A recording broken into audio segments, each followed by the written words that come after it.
Hi friends, మనం ఇప్పుడు egg fry చేసుకుంటున్నాము. సింపుల్ అండ్ ఈజీ మెథడ్ అనమాట.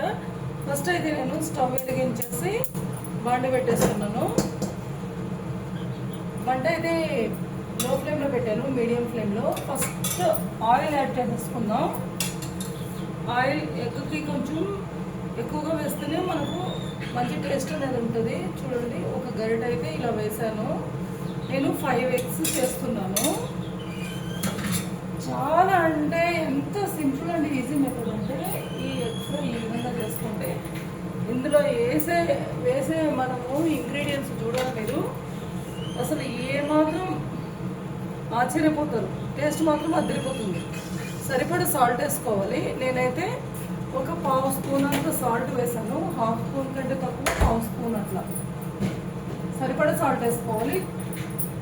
మీ టేస్ట్కి ఎలా సాల్ట్ వేస్తారో అలా. కారం బాగా తినే వాళ్ళైతే నేనైతే ఇక్కడ ఫుల్ స్పూన్ కారం వేసేస్తున్నాను ఆయిల్లోనే. ఇప్పుడు స్టవ్ ఆఫ్ చేసేస్తున్నాను, ఎందుకంటే మళ్ళీ ఇది కారం నల్లగా అయిపోతుంది కాబట్టి స్టవ్ అయితే ఆఫ్ చేసేసాను.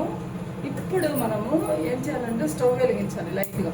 స్టవ్ వెలిగించేసి అలాగే గరిటె కూడా తీసుకోవాలి. మనం ఏదైతే ఫ్రై చేస్తున్నామో కలపడానికి ఎగ్ అలా ఆ గరిటె కలపడానికి ఆ గరిట తీసుకున్నాను. ఇలాంటిది తీసుకొని ఒక్కసారి ఇలా కలిపేసి ఇప్పుడు చూడండి, ఈ టైంలో స్టవ్ ఆఫ్ చేసేసాను నేను వన్స్ కంపల్సరీ. ఎందుకంటే బ్లాక్ లైట్గా ఒక్క పిండ ఒక 2 ఇంత ఒక్క బుక్క కూడా ఉండదు, హాఫ్ బుక్క అన్ని వాటర్ అయితే యాడ్ చేసేసాను. ఈ సాల్ట్ ఇక కారం పొడి బాగా మిక్సీ అవ్వడానికి ఇలా వేసిన తర్వాత ఇప్పుడు మనం ఒక టిప్ చెప్తున్నాను మీకు. ఇక్కడ చూడండి, ఈ 5 ఎగ్స్ని కూడా బాగున్నాయి లేదు అని మనం గుర్తుపట్టడం ఎలాగంటే ఇలా వాటర్ తీసుకుని ఎగ్స్ అన్ని ఇందులో వేసామనుకోండి, పైకి లేకుండా వాటర్ లోపల మునిగుంటే మంచి ఎగ్స్ అని మీనింగ్ అనమాట, అర్థం మనకు. ఇప్పుడు ఈ ఎగ్స్ నేను ఒక్కొక్కటి తీసేసి సపరేట్గా ఒక దగ్గర పెట్టేసుకుంటాను. ఇక్కడ వాటర్ నుంచి తీసేసాను. ఇవన్నీ బాగున్నాయి, పర్ఫెక్ట్ అనమాట, మనకు ఏం పాడవలేదు. సమ్మర్ కదా, అందుకే నేను ముందే చెక్ చేసుకున్నాను ఒకసారి. మీరు కూడా కంపల్సరీ ఇలా ఉన్నప్పుడు ఒకసారి చెక్ చేసుకోండి, లేకపోతే కష్టమైపోతుంది. మళ్ళీ పాడైంది అనుకో, ఒక్క ఎగ్ పాడైతే ఉన్న ఎగ్స్ అన్నీ వేస్ట్ అయిపోతాయి, మళ్ళీ మనం తినలేము కూడా. ఇప్పుడు నేను ఏం చేస్తున్నానంటే ఒక చిన్న గరిట ఇలాంటివి తీసుకొని ఎగ్ పలగొట్టడానికి చూడండి, ఇలా చాక్ అయినా తీసుకోవచ్చు.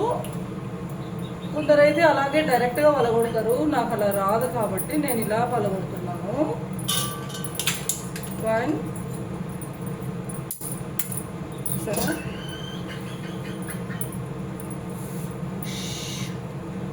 2 అన్నీ నేను చెక్ చేసిన తర్వాతనే వేస్తున్నాను ఫ్రెండ్స్ ఎగ్స్ని. మీరు అది గమనించాలి. నేను ఇందాక లైవ్లో మీకు చూపించాను కదా ఎగ్స్ ఎలా చెక్ చేసుకోవాలి, బాగున్నాయా లేదా అనేది అని. అలా చెక్ చేసుకున్న తర్వాతనే పలగొడుతున్నాను. ఓకే, 3 అయిపోయాయి. Next 4th one.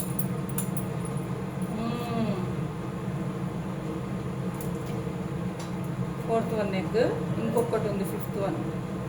స్టవ్ అయితే మొత్తానికి ఆఫ్ చేసేసాను ఫ్రెండ్స్, ఎందుకంటే ఇంకొకరు ఎగ్స్ కొడుతూ ఉంటే మనం కలుపుతూ ఉండొచ్చు. నాకు అంత ఫాస్ట్గా చేయడం ఇక్కడ రాదు కాబట్టి నేను స్టవ్ ఆఫ్ చేసేసి అన్ని ఎగ్స్ కొట్టి వేసేసి అయిపోయిన తర్వాత ఇప్పుడు నేను వండడం స్టార్ట్ చేస్తాను. ఓకే, హ్యాండ్ వాష్ అయితే చేసుకొచ్చేసాను. హ్యాండ్ వాష్ అయిన తర్వాత ఇప్పుడు స్టవ్ ఆన్ చేసుకుందాం. చూసారా, ఫాస్ట్గా పెట్టాను. ఇది కొద్దిగా వేడయ్యే వరకు, గరం అయ్యే వరకు ఫాస్ట్గా పెట్టేస్తాను. ఇది బాగా మిక్స్ చేయాలన్నమాట. Mix well nicely. వావ్, ఇప్పుడు మనకు చూసారుగా సాల్ట్ అండ్ కారం పొడి 2 ఎగ్లో ఎలా మిక్స్ అయిపోతున్నాయి. మీకు ఇష్టమైతే ఇందులో కొత్తిమీర, ఆనియన్ అవి కూడా యాడ్ చేయొచ్చు. నేనైతే వాటిని యాడ్ చేయలేదు. నాకు సింపుల్గా ఇలా తినాలనిపించింది కాబట్టి ఇలా చేస్తున్నా.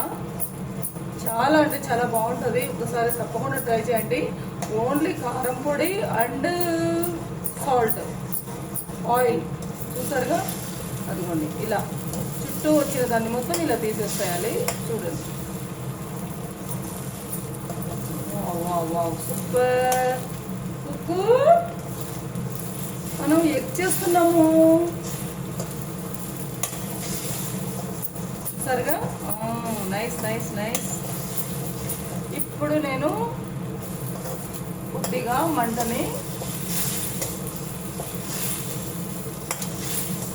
ఇంకా, సో ఇప్పుడు నేను మీడియం ఫ్లేమ్లో పెడుతున్నా, హై ఫ్లేమ్ నుంచి, ఎందుకంటే అడుగు పట్టేస్తుంది అనమాట. ఇప్పుడు అలా చేయకూడదు. మీకు ఎక్కువ పొడి పొడిగా కావాలి, ఎగ్ బుర్జీ అంటారు కదా, అలా కావాలి అంటే బాగా ఇలా మిక్స్ చేయండి. అలా వద్దు, మాకు కొంచెం పెద్ద పెద్దగా ఇట్లా ఎగ్స్ లాగా ఇట్లా ఆమ్లెట్ లాగా కనిపించాలి అంటే ఇలా తిరిగేసేయండి. చూసారా, ఇలా ఇలా వేసేస్తే అయిపోతుంది. ఈ లాస్ట్ కిందకి ఏముంటుందో దాన్ని ఇలా తీసేస్తాయి, ఎందుకంటే మాడిపోతుంది కదా. అట్లా మాడకుండా ఉండాలి అంటే ఇట్లా తీసేసుకోవాలి.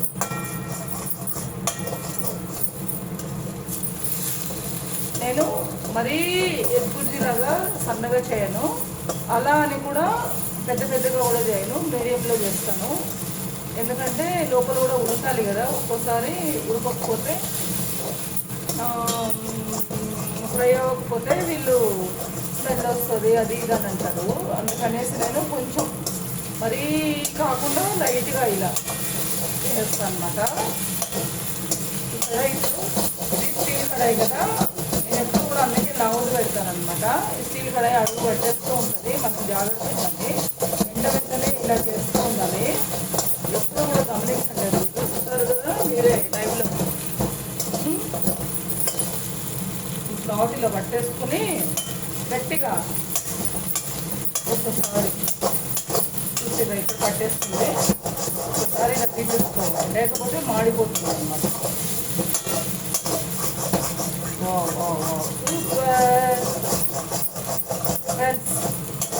చూసారా ఎగ్ ఫ్రై ఎంత ఈజీగా రెడీ అయిపోయిందో.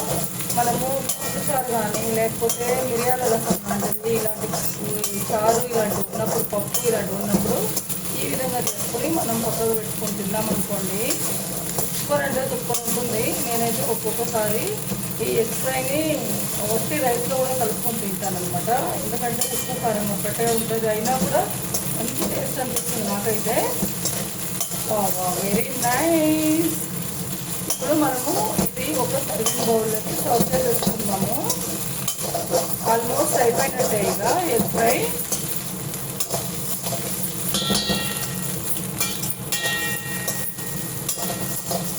మరీ పచ్చిగా ఉన్నది అనుకోండి, స్మెల్ వస్తుంది కాబట్టి ఒక్క 30 సెకండ్స్ అలా ఫ్రై చేద్దాం. ఆల్మోస్ట్ అయిపోయింది కదా. నేను ఇప్పుడు ఒక ప్లేట్ తీసుకుంటాను.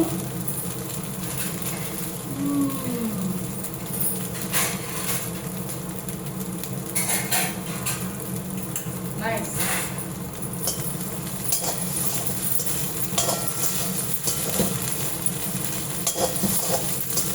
ఫ్రెండ్స్ ఇప్పుడు నేను స్టవ్ ఆఫ్ చేసేస్తున్నాను. చూడండి, అదిగో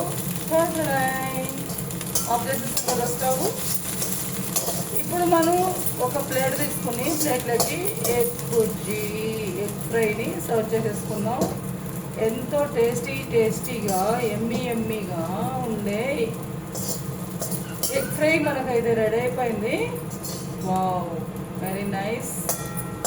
తప్పకుండా ట్రై చేయండి. మీరు కూడా రవి సుజాత ఛానల్ని సపోర్ట్ చేయండి. అలాగే లైక్, షేర్ అండ్ సబ్స్క్రైబ్ చేయాలి. అందరూ కొత్త వాళ్ళు అయితే సబ్స్క్రైబ్ చేసుకోండి, లైక్ షేర్లు చేయండి. మన ఛానల్కి సపోర్ట్ చేయాలని కోరుకుంటున్నాను అందరినీ.